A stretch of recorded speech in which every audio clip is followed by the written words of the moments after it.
Covering news where you live, this is 5 News. A Kansas man has been arrested in Bentonville after an internet sting operation. According to police, Louis Vincent Bello had been exchanging messages on a social media app last Friday with an undercover investigator posing as a minor. Those messages included sexual approaches, requests to see photos, and requests to meet up. Bello is facing charges of rape, internet stalking of a child, and criminal conspiracy charges. Meanwhile, in Rogers, Mercy Hospital and Life Point Rehab are opening a new hospital. That'll be on Pleasant Crossing. The new inpatient rehabilitation facility has 36 private rooms, including nurse care and physical and speech pathology services for adults recovering from strokes, neurological diseases, brain and spinal cord injuries, and a whole lot more.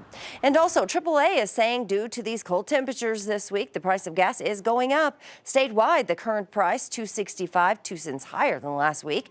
In Benton and Washington counties, prices there jumped 11 cents in the last week to $2.61. I'm sure you've probably noticed this rise at the pump. The largest increase in the state is in the Benton and Washington County areas. In Fort Smith, AAA is reporting that prices are below the statewide average, up just 1 penny from a week ago to $2.56 on average. Well, before we get to more news of the day, let's get a check of the weather with meteorologist Zach Scott, who is keeping an eye on some more winter weather. Zach. Hey, Joe, speaking of going up, our temperatures were doing that, and no one was complaining. Thursday, we saw temperatures get into the 40s. That was the end of our warming trend. Even had some areas around 50 degrees. Our temperatures are coming back down, crashing down, in fact, here as some Arctic air is moving back into 5 country as we go through our Friday. Temperature is going to bottom out through your mid-morning, and then as we go through your afternoon on Friday, we're looking at rebounding into the 20s for highs, maybe a few areas far northwestern Arkansas, right around those upper teens. We're going to see plenty of sunshine overall. Started the day with a few flurries. May have noticed those around northwest Arkansas. Not a big deal. Again, the cold's the bigger impact. Wind chills for your Friday afternoon are in the single digits, northwest Arkansas teens in the River Valley. Get ready, that cold air sticking around. We got a couple cold nights ahead. Now we are going to start to modify our temperatures and warm, a slow warming trend Saturday and Sunday, but temperatures will be trending up through next week. We'll start out your Saturday morning with temperatures in the single digits and the teens. All right, jump into Monday. Again, it's going to be the start of our active pattern. We'll have lots of rounds of rain, but from 2, 3, 4 a.m. to around 7, 8, 9 a.m., there's going to be a window where we start out as some freezing rain, western Arkansas into eastern Oklahoma, and then we continue to transition up with our temperatures, and we'll transition over to a just chilly rain. But we are not expecting, Joe, this to be an all-day winter event.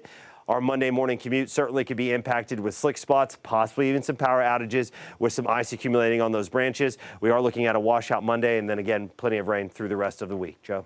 All right, thanks for that, Zach. Well, if you or someone you know needs to come in from the cold, just text the number on your screen, 479-785-5000, to find a list of locations that will open their doors for warming centers through these temperatures. Just send us the word warm, text it to that number, and we'll send you back a list of those centers right where you live. Now, whether it's extremely hot weather or cold, water demand tends to run high. Now, James Fork Water System customers, along with people in Boonville, are being asked to conserve water. 5 News reporter Kayla Davis spoke with the Water Department management to find out why this is happening and how long it could last. James Fork Water System and the Boonville Water Department have both asked their customers to limit water usage for the foreseeable future. They say freezing temperatures lead to residents running their faucets, more usage, and eventually more leaks. Boonville Water Department Superintendent Brian Schultz says while the conservation notice is a preventative measure, it can quickly turn into a dire situation. The water plant today produced about 800,000 gallons more than normal, and our levels are still going down. So basically, we're operating off our storage tank.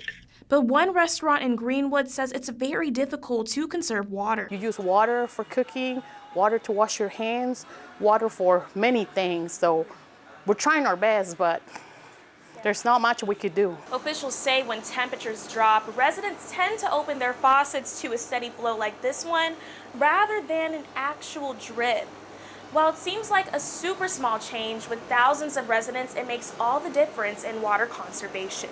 Schultz also encourages residents not to drip every faucet in the home. We don't need to be running water in rooms that are not on an exterior wall. Only the water lines that are in an exterior wall in a building are the ones that are in danger of getting froze.